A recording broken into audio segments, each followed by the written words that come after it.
because it is so vitally important that the younger generation be here to see how our government works. And we are very blessed by the fact that we're able to do this as opposed to, how many of you are from the occupied zone? That would be California. Okay. Did you ever have an opportunity to communicate with your legislators? No. Guess what? You do here. So we're going to take full advantage of that. So the first question is from a 13-year-old. I am 13 years old and I want to know when schools will return to normal schedule without COVID restrictions.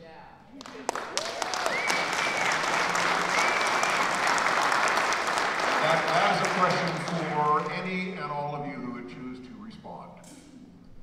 First up, the hot mic gets it. Okay, the question is, I'm 13 years old and I want to know when schools will return to normal schedule without COVID restrictions. And that would be government schools. Yes, Mary, have at it. Thank you, because I've already gotten off to such a great start. I will take this first question. The governor is not the one who decides when schools start. The governor has, and the legislature is not the one who decides when school starts in an emergency declaration. It is done at the local level. It is the school board. And the school board takes advice from the public health district. And it's in law that these local groups, the cities, and this is also connected to the mask mandates. The mask mandates are decided at the local level.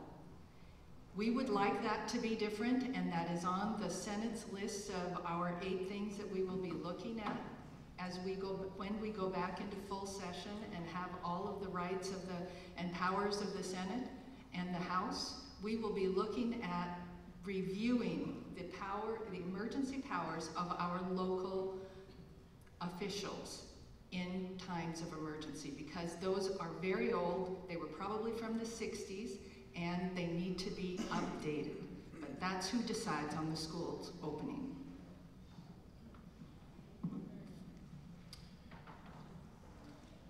I'd like to make a couple of comments on that question. First of all, the question needs to be broken out into 2 sections. Number 1, why should schools be open with masks, and then when? So we have to ask the why first.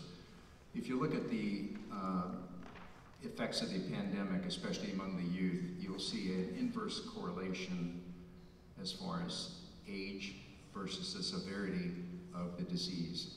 There's been very few cases that have been documented throughout the world where students have actually passed on the COVID virus to adults. That's number 1. Number 2, just this last week I engaged in a teleconference with State Board of Education members, and they said down in the University of Idaho they had an infection in one of the dorms, so they retested a bunch of people, and of the random sampling that they did. Now, these are not people that suspect they have COVID and walk in and get a test. This is random sampling of the population, so it's students and staff and faculty. 1.1% positivity rate. Does that seem to be indicative of us being under these kind of lockdown conditions? My contention is absolutely not. 1.1% of a random sample of like 600 students. And that includes faculty. So we really have to come to grips with the what. Now, I have it on good authority from a registrar of a private school that the Lakeland School District is going to school without masks now. And if anybody knows any different, please let me know, but that's my understanding. So it is happening. It should happen more. Students of student age, grade school, high school, are very resilient and do not seem to have problems with this. The last thing I'd like to point out is that a sample of, and this is something that the media wants to scare you about, they say that there's 10,000 cases of students that have shown up positive on our university campuses across the country. Fact. Once again, the media does not tell you the whole story, like the Paul Harvey, the rest of the story. Of those 10,000 students, 0 have been hospitalized. Okay, Okay, that's another fairly healthy sample size. And I would also like to postulate that the grade school kids are even more resilient than the university-age students.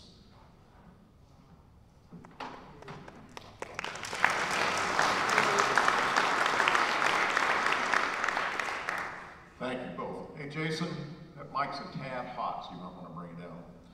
So, I have a question here, but I was asked to read this first so that there would be more understanding of the question. So, this is from NIC, the diversity, and it says, reaffirming advocacy and learning in support of social justice in marginalized communities. I don't know if you've had a chance to read this, if anybody's brought it to your attention. The Diversity Council supports the college's mission and dedication to the core value of diversity by providing resources, program, and dialogue that help build cultural competence, raise global awareness, and support social justice and ethical responsibility. As such, the Council supports local and national gatherings to give voice to the systemic and structural issues embedded in societal inequities, from Black Lives Matter to Water for Life. It admonishes acts of racism, structural inequality, and discrimination. As our society contends with immense challenges, our campus maintains its promise to be an arena of critical inquiry, engaged discourse, and thoughtful difference. We welcome and value empathetic perspectives and worldviews that uphold inclusive values, advocate for polyvocal community, and reinforce the commitment we have to the original inhabitants of our region. Our campus, community, and country are founded upon the plurality of thought and experiences to strengthen and build, not isolate or divide. The question that was submitted, and this is to all of our legislators. Did you know that our NIC tax monies are going to support Black Lives Matter? And do you approve of this? And if not, what will you do about it? That's for all of you. Thank you. I was not aware that it was Black Lives Matter specifically. I have been made aware that BSU and even University of Idaho, and now it's disheartening to hear that NIC is involved, are putting forward these social justice efforts using taxpayer money. I do not believe that any of that is supposed to be what our education system is offering to our students. I don't think that it should be publicly supported by taxpayer money. We are giving taxpayer money to these educational institutions to teach our children and our young adults the important parts of their career needs, their basic education. And I would like to point out, if I could, that we have a really honored guest here among us. His name is Ward Connolly. Ward, would you mind standing just for a moment, please?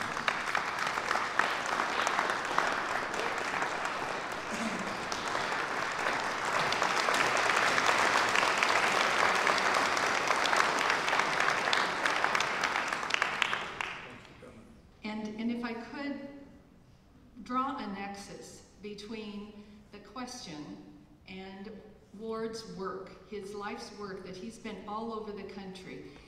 He was before the Idaho Legislature last year. Senator Vick assisted with this bill as well. And the bill that Ward is working all over the country to get passed in state legislatures basically says that government taxpayer money, not government money, taxpayers' money, should not be used to fund employment opportunities that are limited by, that are specified to someone of a certain race, gender, or any specific quality other than a person who is best qualified for that job.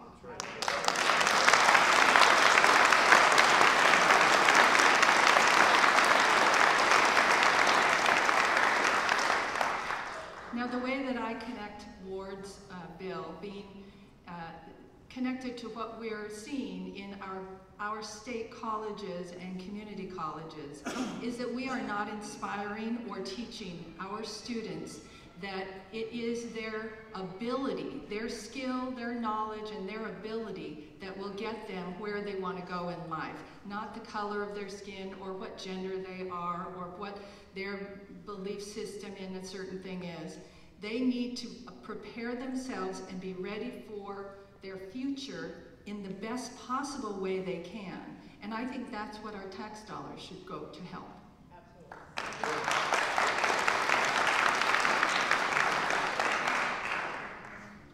Most people probably don't know, but especially the House Education Committees have an ongoing battle with Boise State for a year and a half now. They're doing diversity things. A lot of these things are happening in the college campuses, and you know the reality is education ship sailed a long time ago, and we're in a flat-out indoctrination now, and that's part of what's taken our country down.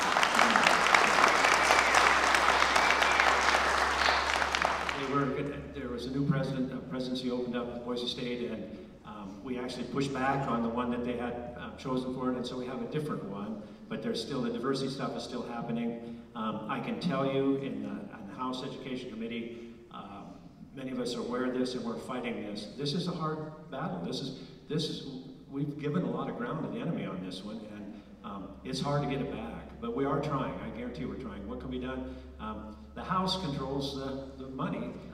We do use a JFAC committee, that both House and Senate, but basically, when push comes to shove, and the nuclear option for us would be to cut funding, and we did see funding.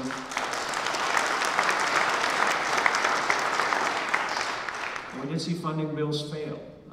We voted down the higher ed budget. We did some things. We're sending a message, but we have a long ways to go. This is difficult. I did not know about NIC. My son gave a talk a few years ago.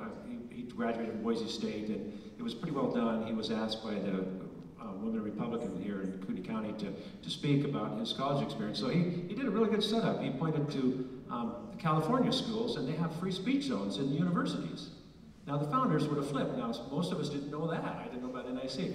But the founders would have flipped to know that they're actual small, very small too, probably about this size, and major universities in this country. Well then he set the hook and he said that Boise State has the same thing, and they have a very small area that's a free speech zone. So free speech is not tolerated, which we all kind of know anyway, but it's not even tolerated in our college campuses. So we've lost ground.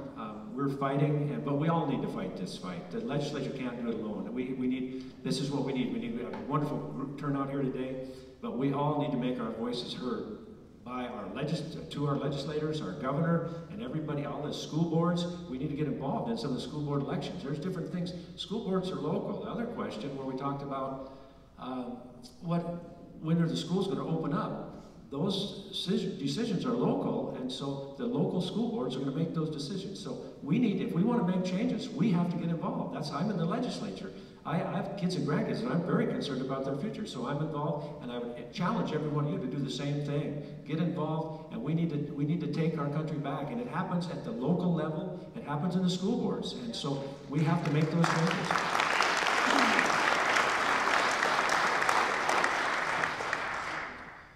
And one I'd like to tag on to Representative Mendive's comment just a little bit, particularly when it comes to NIC, that's controlled by 5 local trustees.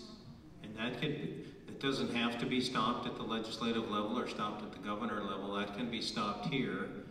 And for one of the few times that I can remember, we have an opportunity to take back control of the NIC board.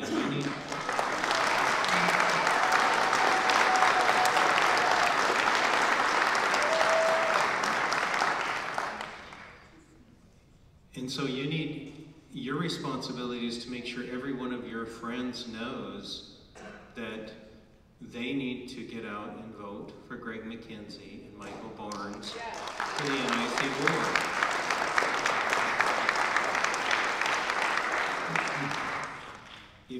If you follow elections, and I've been pretty closely following elections, I first got elected in '94 and worked pretty heavily on a couple campaigns before that. So for 30 years, I've followed elections very closely.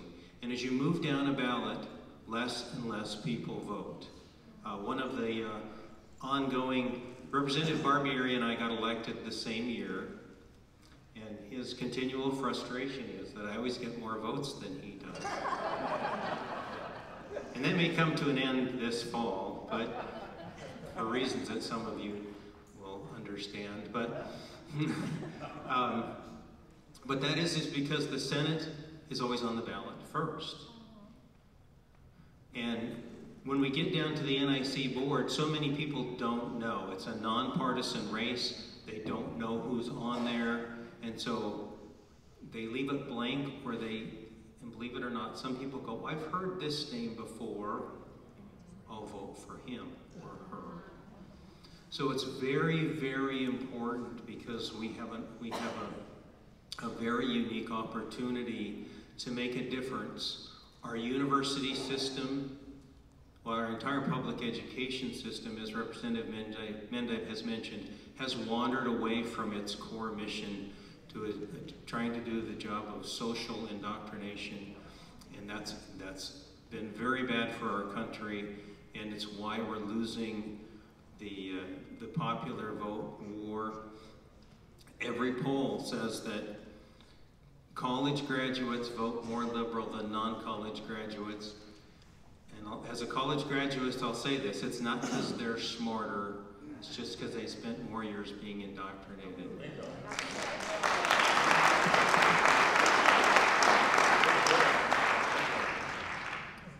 Earlier this year, Boise State University got a new president, President Trump, not to be confused with President Trump, okay?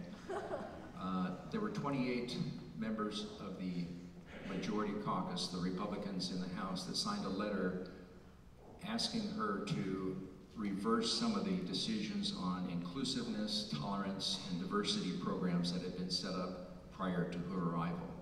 Now, granted, we ganged up on her, but as it turns out, she has not only not heeded the request to reduce some of these programs, she's actually increased it. Did you know that we pay $138,000 for a salary of a diversity director at Boise State University? How many of you make $138,000?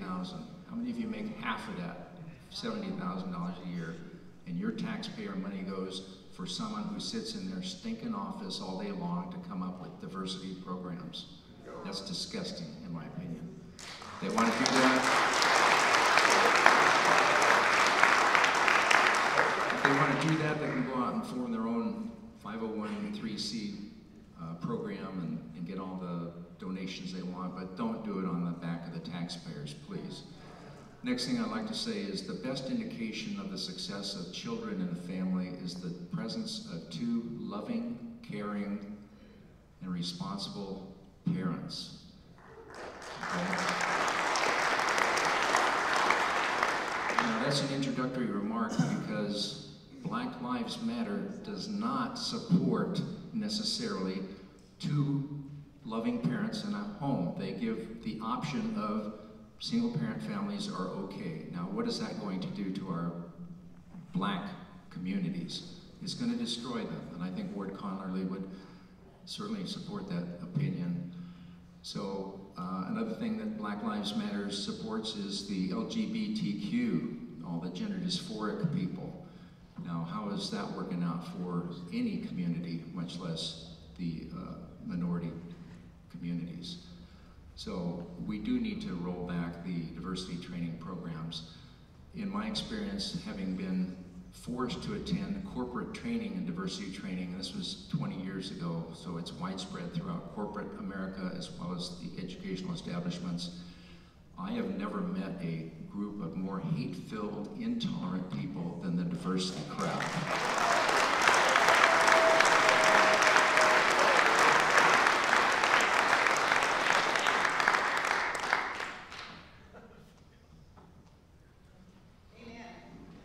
I was going to bring up something just real briefly.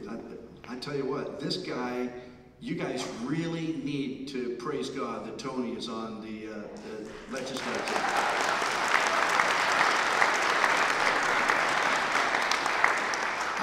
I have spent some time with him, and I can tell you that he's brilliant.